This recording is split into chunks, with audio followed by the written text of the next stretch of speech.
नमस्कार दोस्तों, एग्जाम मित्र में आपका स्वागत है। आशा करता हूँ आप सभी अच्छे होंगे। तो दोस्तों इस वीडियो में बात करेंगे हिमाचल प्रदेश के बीएससी नर्सिंग कोर्स के लिए आपकी फर्स्ट राउंड काउंसलिंग वो कंप्लीट हो चुकी है। अब बात करेंगे सेकंड राउंड काउंसलिंग के लिए कि आपकी सेकंड राउंड काउंसलिंग है वो कब से स्टार्ट है, साथ ही सेकंड राउंड काउंसलिंग में कौन कौन पार्टिसिपेट कर सकता है और आपको जो सेकंड राउंड काउंसलिंग के लिए है अगर आप मेरे द्वारा करवाना चाहते हैं तो वो प्रोसेस क्या है, सारी जानकारी आपको इस वीडियो में मिलेगी। वीडियो को आप शुरू से अंत तक जरूर देख लीजिए। आपकी जो भी डाउट है अपग्रेडेशन से रिलेटेड वो सारे डाउट इस वीडियो में क्लियर हो जाएंगे। आप वीडियो पूरा नहीं देखते हो और फिर आपके डाउट वैसे के वैसे रह जाते हैं, फिर आप मुझे इंस्टाग्राम पे या टेलीग्राम पे आके पूछते हो, फिर मैं आपको बताता हूँ कि आप वीडियो में सारी डिटेल में चीज़ें समझा रखी है। तो आप वीडियो पूरा देखेंगे, आपके कोई भी डाउट नहीं रहेगा। मैंने ऑलरेडी आपको एमआरयू से रिलेटेड सारी चीज़ें अच्छे से वीडियोज में बता रखी है, प्लेलिस्ट बना रखी है। तो उस प्लेलिस्ट में जाके आप सारे वीडियोज देख लीजिए कि आपके जो भी डाउट हो वो सारे डाउट आपके वहाँ पे क्लियर कर रखे हैं। तो यहाँ पे सेकंड राउंड काउंसलिंग की अगर बात करें तो फर्स्ट राउंड काउंसलिंग की प्रोसेस वो आपकी कंप्लीट हो चुकी है। आपकी चॉइस फिलिंग से रिलेटेड या आपके जो अलॉटमेंट है और आपकी रिपोर्टिंग प्रोसेस है वो ऑलरेडी कंप्लीट हो चुकी है। तो फर्स्ट राउंड काउंसलिंग में कितनी सीटें अलॉट हुई थी, अब सेकंड के लिए कितनी वैकेंट रह सकती है, और जो भी कैंडिडेट जिन्होंने रिपोर्टिंग करवाई है तो वो सीटें हैं वो फिक्स हो चुकी है। उनके अलावा जो सेकंड राउंड में कौन कौन पार्टिसिपेट कर सकते हैं तो सारी जानकारी आपको इस वीडियो में मिलेगी। तो सबसे पहले तो हम शेड्यूल जान लेते हैं कि सेकेंड राउंड काउंसलिंग आपकी कब से स्टार्ट होगी और सीट वैकेंट पोजीशन है वो आपकी कब जारी की जाएगी। तो ये जो शेड्यूल जारी किया गया ये सेकेंड राउंड काउंसलिंग का, आप इसका स्क्रीनशॉट ले सकते हैं। तो जो वैकेंट सीट पोजीशन है वो आपकी 20 तारीख को जारी कर दी जाएगी कि सेकेंड राउंड काउंसलिंग के लिए कितनी सीटें वैकेंट रही है, और अभी मैं बताऊंगा कि कितनी सीटें वैकेंट रह सकती है और फर्स्ट राउंड में कितनी सीटें अलॉट की गई थी। और फर्स्ट सेकेंड राउंड काउंसलिंग की जो चॉइस फिलिंग है वो कॉलेज आप अपनी स्कोर के अकॉर्डिंग, आपकी जो मेरिट जारी की गई उसके अकॉर्डिंग, क्योंकि फर्स्ट राउंड काउंसलिंग में काफ़ी सारे स्टूडेंट जो मैंने पहले भी आपको बताया था कि ओवर स्मार्टनेस के चक्कर में उनका अच्छा खासा स्कोर आने के बावजूद भी 65 से 70 75 80 मार्क्स भी आ रहे हैं, उन कैंडिडेट्स को भी सीट नहीं मिली। और वो किस वजह से नहीं मिली मैंने पहले भी बता रखा है कि सीटें बिल्कुल कम है, नंबर ऑफ कैंडिडेट ज़्यादा है। इस बार आपकी जो कट ऑफ है वो हाई देखने को मिलेगी। मैंने एचपी कोटा की भी सीटें आपको बता रखी थी, मैनेजमेंट कोटा की भी सीटें आपको बता रखी थी। तो फर्स्ट राउंड काउंसलिंग में ऑलमोस्ट सीटें हैं वो फिलअप हो जाएगी, मैंने पहले ही आपको बोला था। सेकेंड राउंड काउंसलिंग के लिए लगभग सीटें आपकी वैकेंट रहेगी। तो ये जो 21 तारीख से लेकर 24 तारीख तक की जो डेट दी गई है ये आप अपनी चॉइस फिलिंग है वो फिल कर सकते हैं। अब सेकेंड राउंड में भी आप वही चीज़ अगर फॉलो करेंगे जो फर्स्ट राउंड में आपने की थी वही गलती दोहराओगे तो सेकेंड राउंड में भी आपको सीट नहीं मिल पाएगी। तो आपको अपनी जो काउंसलिंग प्रोसेस है वो आपको अच्छे से करनी है। अच्छा खासा स्कोर आने के बावजूद भी आप सीट लेने से वंचित रह जाओगे और आप फिर एक साल आपका खराब हो जाएगा। तो अच्छा यही है कि आप अच्छे से अपनी काउंसलिंग करें, आप एनालिसिस करें लास्ट ईयर की, उससे लास्ट ईयर की, और आपकी जो रैंक आई है उसको आप एनालिसिस करें, कितनी सीटें वैकेंट रही है, कौन सी कॉलेज बेस्ट है, वो आप सारी चीज़ एनालिसिस करके अगर आप सीट पोजीशन फील करेंगे कि आपके स्कोर के अकॉर्डिंग कौन सी कॉलेज आपको मिल सकती है। ऐसा नहीं कि आपने रैंडमली फील कर दिया तो वो कॉलेज तो आपको मिलने से ही, अगर अच्छे से आप सारी चीज़ें समझ के फिर फील करोगे तो आपके लिए पॉसिबिलिटी है कि आप अपने लिए कॉलेज है वो आप कंफर्म कर सकते हो सेकंड राउंड काउंसलिंग में। अगर वही फर्स्ट राउंड वाली आप गलती करोगे तो फिर आप सेकंड राउंड में भी वंचित रह जाओगे। सेकंड राउंड का जो प्रोविजनल अलॉटमेंट है वो आपका 27 तारीख को जारी किया जाएगा। 21 से लेकर 24 तक आप अपनी चॉइस फिल कर सकते हैं। प्रोविजनल अलॉटमेंट है वो 27 को जारी किया जाएगा। फिर उसके लिए ऑब्जेक्शन रेज करेंगे कुछ एक स्टूडेंट, अगर ऑब्जेक्शन रेज नहीं करते हैं तो फिर सेकंड राउंड का जो फाइनल अलॉटमेंट है वो 29 तारीख को जारी कर दिया जाएगा। और फिर 30 और 31 को सेकंड राउंड काउंसलिंग की रिपोर्टिंग प्रोसेस आपको कंप्लीट करनी रहेगी। तो ये आपका सेकंड राउंड काउंसलिंग का शेड्यूल है, आप इसका स्क्रीनशॉट ले लीजिए। ये डेट सबसे मोस्ट इंपॉर्टेंट है, जो भी कैंडिडेट मेरे द्वारा काउंसलिंग करवा रहे हैं वो भी इसका स्क्रीनशॉट ले लीजिए क्योंकि ये डेट आपके लिए सबसे मोस्ट इंपॉर्टेंट है। अब जो भी कैंडिडेट मेरे द्वारा काउंसलिंग करवाना चाहते हैं तो वो किस तरीके से करवा सकते हैं। मैंने फर्स्ट राउंड काउंसलिंग में 25 कैंडिडेट्स की काउंसलिंग की थी, सभी को सीट मिल चुकी है। दो कैंडिडेट ऐसे थे जिन्होंने अपने मन मुताबिक मेरे को बोला था कि आप मेरे लिए ये चॉइस फील कीजिए। मैंने कहा था कि आप चॉइस अपने अकॉर्डिंग फील करवाओगे तो चांसेस आपके अकॉर्डिंग है मैं अगर मेरे द्वारा काउंसलिंग करूंगा तो आपको डेफिनेटली सीट मिलने के चांसेस इंक्रीज हो जाएंगे। तो 2 कैंडिडेट की जो चॉइस फिलिंग की थी वो उनके मुताबिक ही उनको कॉलेज मिली है और बाकी सभी कैंडिडेट्स को सीट अलॉट हो चुकी है।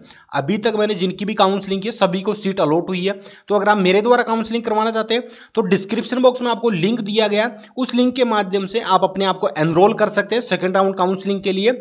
और मैं इस बार केवल 10 कैंडिडेट की ही काउंसलिंग करूंगा, क्योंकि बहुत सारा लफड़ा जबड़ा हो जाता है। मैं इतने ज़्यादा कैंडिडेट्स को 25 कैंडिडेट्स की मैंने काउंसलिंग प्रोसेस की, तो बहुत ज़्यादा दिक्कत परेशानी होती है।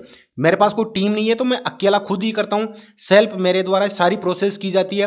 पिछले 4 से 5 सालों का अनुभव है, तो उसी के आधार पे मैं सारी चीज़ें हैं वो आपके लिए करता हूँ। तो जो भी 10 कैंडिडेट पहले एनरोल कर लेंगे उनकी काउंसलिंग प्रोसेस वो मेरे द्वारा कर दी जाएगी। तो डिस्क्रिप्शन बॉक्स में लिंक दे रहेगा। अब आप अपने आप को एनरोल किस तरीके से कर सकते हैं, तो जो डिस्क्रिप्शन बॉक्स में लिंक दिया गया है उस पर जैसे ही आप क्लिक करेंगे तो आप जैसे डिस्क्रिप्शन बॉक्स में यहाँ पे देखेंगे कि ये आपको लिंक दिया गया फॉर काउंसलिंग एनरोल हियर, ये आपको लिंक देखने को मिलेगा। तो आपको सिंपली इस पे क्लिक कर देना है। आप जैसे ही इस लिंक पे क्लिक करेंगे तो आपको कुछ इस तरीके से इंटरफेस देखने को मिलेगा। इस इंटरफेस में आप यहाँ पे देख सकते हैं डिटेल में सारी चीज़ें आपको समझा रखी है। नर्सिंग के लिए बीएससी नर्सिंग की फिलहाल मैं काउंसलिंग प्रोसेस कर रहा हूँ। बाकी का अदर कोर्सेज जैसे paramedical, post basic BSc nursing, MSc nursing नहीं कर रहा, क्योंकि बहुत ज़्यादा संख्या में कैंडिडेट हो जाते हैं। तो जो 10 कैंडिडेट हैं उनके लिए भी बहुत सारी रिसर्च करनी होती है, एनालिसिस करना होता है कि उनके लिए कौन सी बेस्ट कॉलेज और रहेगी, कौन सी कॉलेज मिलने के चांसेस उनके स्कोर के अकॉर्डिंग, मेरिट के अकॉर्डिंग, पिछले सालों में कौन सी कॉलेज है कितने मार्क्स पे अलॉट हुई थी। तो ये सारी चीज़ें एनालिसिस करने के बाद में आपकी काउंसलिंग प्रोसेस में कॉलेज है वो फिल की जाती है। तो आप अपने आप को एनरोल करना चाहते हैं तो यहाँ पे simply BSc nursing counselling registration ये आपको सिलेक्ट करना है।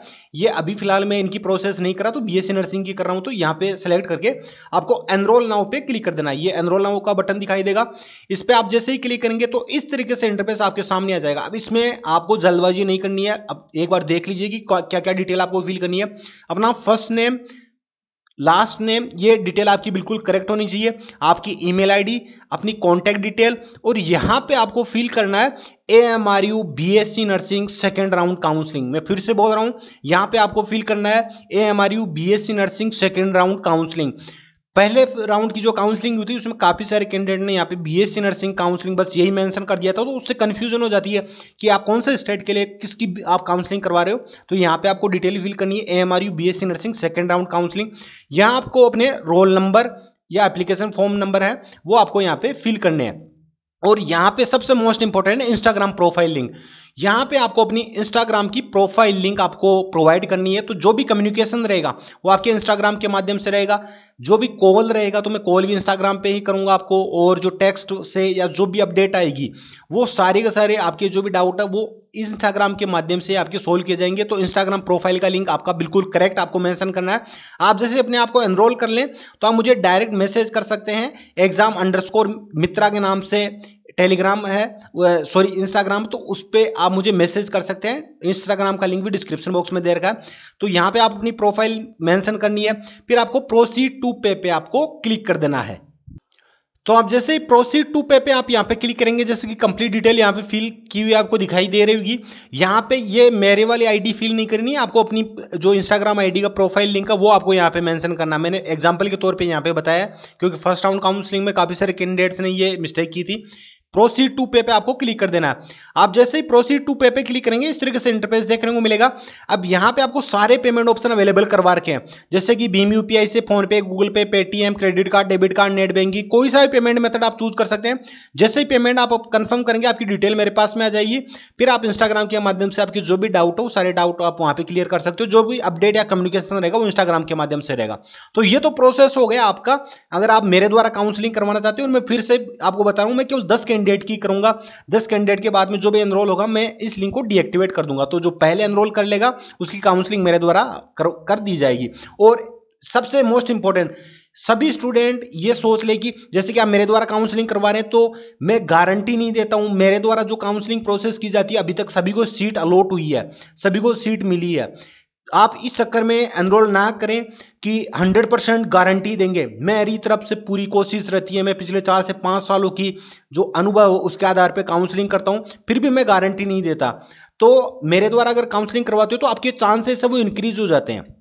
तो आप उस पर्पज़ को दिमाग में लेके ही एनरोल करें।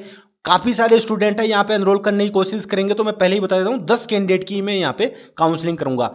तो ये तो मेरे द्वारा काउंसलिंग करने की प्रोसेस होगी। अब नेक्स्ट बात करते हैं आपके अपग्रेडेशन की। तो अपग्रेडेशन की अगर बात की जाए तो अपग्रेडेशन उन स्टूडेंट्स के लिए है जिन स्टूडेंट्स को फर्स्ट राउंड काउंसलिंग में कॉलेज अलॉट हो चुकी है और जिन्होंने सक्सेसफुली अपनी जो रिपोर्टिंग प्रोसेस, अपनी फीस, अपने डॉक्यूमेंट वगैरह सबमिट करवा दिए और उनकी जो सारी प्रोसेस वो कंप्लीट हो चुकी है, उनका एडमिशन है वो कंप्लीट हो चुका फर्स्ट राउंड काउंसलिंग में जो अलॉट हुई है उस कॉलेज में। अब वो सेकेंड राउंड काउंसलिंग में पार्टिसिपेट करना चाहते हैं और वो चाहते हैं कि वो कॉलेज चेंज करे, तो उस प्रोसेस को बोलते हैं अपग्रेडेशन। तो वो कैंडिडेट भी इसमें पार्टिसिपेट कर सकते हैं फर्स्ट राउंड में जिन्होंने सक्सेसफुली अपनी कॉलेज है वो कंफर्म कर लिए, एडमिशन प्रोसेस कंप्लीट कर लिया। जिनको फर्स्ट राउंड काउंसलिंग में कॉलेज अलॉट नहीं हुआ है वो भी सेकंड राउंड काउंसलिंग में पार्टिसिपेट कर सकते हैं। जिन्होंने फर्स्ट राउंड काउंसलिंग में कॉलेज उनके अलॉट हुआ लेकिन उन्होंने कुछ भी नहीं किया, जैसे कि रिजेक्ट भी नहीं किया, एक्सेप्ट भी नहीं किया, तो वैसा का वैसे रहने दिया, तो वो भी सेकंड राउंड में आप पार्टिसिपेट कर सकते हैं। जिन्होंने एक्सेप्ट कर लिया लेकिन रिपोर्टिंग नहीं करवाई वो भी सेकंड राउंड काउंसलिंग में पार्टिसिपेट कर सकते हैं। जिन्होंने रिजेक्ट कर दिया वो भी सेकंड राउंड काउंसलिंग में पार्टिसिपेट कर सकते हैं। सभी कैंडिडेट सेकंड राउंड काउंसलिंग के लिए एलिजिबल है। अपग्रेडेशन की जो प्रोसेस है वो केवल सेकंड राउंड काउंसलिंग तक ही है। अब फर्स्ट राउंड काउंसलिंग में जिन कैंडिडेट को सीट अलॉट हो चुकी है तो सेकेंड राउंड काउंसलिंग में वो कॉलेज चेंज करना चाहते हैं, तो अगर सेकेंड राउंड काउंसलिंग में उनको सीट अलॉट होती है तो फिर उनकी फर्स्ट राउंड काउंसलिंग की सीट है वो ऑटोमेटिकली वो सरेंडर हो जाएगी, वो कैंसिल हो जाएगी। तो सेकेंड राउंड काउंसलिंग में कॉलेज अलॉट होते ही, अगर अलॉट नहीं होती है सेकेंड राउंड काउंसलिंग में तो आपकी फर्स्ट राउंड वाली जो आपकी सीट है वो आपकी रिटेन रहेगी, उस पर आपका कोई भी खतरा नहीं रहेगा। ये सारी चीज़ है वो आपकी यहाँ पे मेंशन कर रखी है। ये सारी चीज़ आप इसका स्क्रीनशॉट ले लीजिए, यहाँ पे इस में सारा का सारा मेंशन कर रखा है, आप इसको अच्छे से पढ़ भी सकते हैं। मैंने ये ब्रीफली आपको बता दिया। अब सेकेंड राउंड काउंसलिंग के लिए सभी कैंडिडेट एलिजिबल हैं जिन्होंने फर्स्ट राउंड काउंसलिंग में पार्टिसिपेट किया था, और जिन्होंने फर्स्ट राउंड काउंसलिंग में पार्टिसिपेट भी नहीं किया उनका भूल चुके हैं, उन्होंने एग्जाम दिया है, एंट्रेंस एग्जाम दिया है, वो भी यहाँ पे पार्टिसिपेट कर सकते हैं। उनके लिए ये है कि उन्होंने एंट्रेंस एग्जामिनेशन दिया हो, फर्स्ट राउंड में पार्टिसिपेट नहीं किया तो भी वो सेकंड राउंड में पार्टिसिपेट कर सकते हैं। तो ये सारी चीज़ें मैंने अपग्रेडेशन की भी आपको बता दिया। तो अपग्रेडेशन वाली चीज़ है वो सेकंड राउंड तक ही रहेगी। अब आपके एक डाउट और रहेगा कि सेकंड राउंड में अगर हमें कॉलेज मिलती है तो क्या फिर हम अपग्रेडेशन करवा सकते हैं? तो उस केस में फिर आप अपग्रेडेशन नहीं करवा पाएंगे। जैसे कि कैंडिडेट्स को फर्स्ट राउंड में सीट नहीं मिली लेकिन सेकंड राउंड में सीट मिली, अब उससे वो खुश नहीं है और वो अपग्रेडेशन चाहते हैं, तो सेकंड राउंड के बाद में अपग्रेडेशन वाली जो प्रोसेस है वो नहीं है। उसके बाद में डायरेक्ट मॉपअप राउंड होता है और मॉपअप राउंड में बहुत कम संख्या में आपकी जो सीट्स है वो वैकेंट रहती है। उस सिनारियो में जिन कैंडिडेट को मैनेजमेंट कोटा से सीट मिल रखी है तो अगर उनको मॉपअप राउंड में अगर एसपी कोटा से सीट मिलती है तो फिर वो अपग्रेडेशन करवा सकते हैं। जिन कैंडिडेट को एसपी कोटा से सीट मिल रखी है और वो उनको अगर मॉपअप राउंड में गवर्नमेंट सीट मिलती है तो उस केस में उनका अपग्रेडेशन हो सकता है मॉपअप राउंड में। केवल 2 सिनारियो मैंने आपको बता रखे हैं। आई होप ये चीज़ आपके अच्छे से समझ में आ गई होगी। तो first round counselling, second round counselling में क्या क्या सिनारियो बन सकते हैं, क्या क्या आपके डाउट हो सकते हैं, वो सारी चीज़ें मैं आपको यहाँ पे अच्छे से समझा दी है। अब नेक्स्ट हम बात करते हैं कि सेकेंड राउंड काउंसलिंग के लिए लगभग कितनी सीटें वेकेंट रह सकती है। तो सबसे पहले तो हमें ये जानना जरूरी है कि फर्स्ट राउंड काउंसलिंग में कितनी सीटें अलॉट हुई थी। तो यहाँ पे मैं बता देता हूँ, ये आपका जो फाइनल सीट एलोकेशन है फॉर बीएससी नर्सिंग के लिए जो फर्स्ट राउंड काउंसलिंग का है, तो इसमें कितनी टोटल सीट अलॉट हुई थी ये आप यहाँ पे अगर देखेंगे तो मैं सिंपल से आपको ये चीज़ है 1130 सीटें हैं वो अलॉट हो चुकी है फर्स्ट राउंड काउंसलिंग के लिए। मैंने क्या बताया था टोटल कितनी सीट है, 1710 टोटल सीट है, जिसमें 50% जो सीटें हैं वो मैनेजमेंट कोटा से फिल होती है, 50% आपकी एसपी कोटा से फिल होती है। अब इन 1710 में से आपकी 40 सीटें भी कम हो चुकी है। अब 40 सीटें कौन सी, तो मैंने वीडियो में बताया था जो महावीरा लॉर्ड महावीरा कॉलेज है उसकी, क्योंकि उसमें पहले 60 सीट थी फिर उसमें 40 सीटें कम कर दी गई। अब इस साल उसमें केवल 20 ही सीट है। 20 सीट में से 10 सीट तो आपकी मैनेजमेंट कोटा से उसमें फिल की जाएगी और 10 सीटें आपकी फिल की जाएगी एचपी कोटा से। ये लॉर्ड महावीरा की बात कर रहा हूँ। तो इसमें से 1710 में से 40 सीटें आप कम कर दीजिए, बची कितनी 1670 सीट बची है। ये 1670 में से 50% आपकी फिल की जाएगी एचपी कोटा से, 50% मैनेजमेंट कोटा से। अब इन 1670 में से कितने फर्स्ट राउंड में अलॉटमेंट हो चुका है, 1130 के लगभग। अब 1130 अलॉटमेंट यहाँ पे फर्स्ट राउंड में जारी कर दिया गया, 1670 यहाँ पे टोटल सीट है। तो अब अनुमान लगा सकते हैं कि यहाँ पे कितनी सीटें अब सेकेंड राउंड काउंसलिंग में वैकेंट रह सकती है। अब फर्स्ट राउंड काउंसलिंग में काफ़ी सारे ऐसे भी कैंडिडेट हैं जिन्होंने रिपोर्टिंग नहीं करवाई या जिन्होंने पार्टिसिपेट नहीं किया रिपोर्टिंग प्रोसेस में, तो वो सीटें भी यहाँ पे वैकेंट देखने को मिलेगी। तो यहाँ पे अगर ओवरऑल हम बात करें तो यहाँ पे आपकी जो सीटें हैं वो 600 या 600-700 के लगभग आपकी सीटें हैं। मैं लगभग बता रहा हूँ, ये फिक्स नहीं है, मैं अंदाज के हिसाब से बता रहा हूँ कि आपकी 600 से 700 जो सीटें हैं वो सेकेंड राउंड काउंसलिंग में आपकी वैकेंट देखने को मिल सकती है। अब 10,000 से भी ज़्यादा स्टूडेंट ने एग्जाम दिया है। टोटल 1130 सीटें यहाँ पे फर्स्ट राउंड में अलॉट हो चुकी है।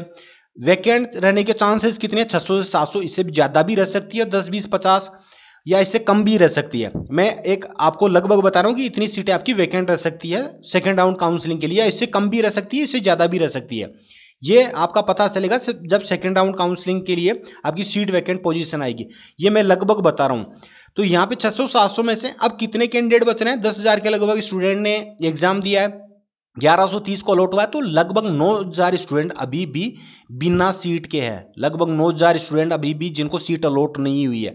ये 9,000 स्टूडेंट कितनी सीटों के लिए फाइट करेंगे? ये 600 से 700 के लिए। तो आप खुद सोचिए कि कितना कंपटीशन यहाँ पे आपको सेकेंड राउंड काउंसलिंग में भी देखने को मिलेगा। 600 से 700 जो सीट्स है उनके लिए लगभग 9,000 कैंडिडेट यहाँ पे आपको देखने को मिलेंगे। तो कंपटीशन लेवल सेकेंड राउंड में आपको ज़्यादा देखने को मिलेगा, क्योंकि फर्स्ट राउंड काउंसलिंग में काफ़ी सारे ऐसे भी कैंडिडेट थे जिनके अच्छे मार्क्स आने के बावजूद भी उन्होंने काउंसलिंग सही से नहीं की और उन्हें कॉलेज अलॉट नहीं हुआ।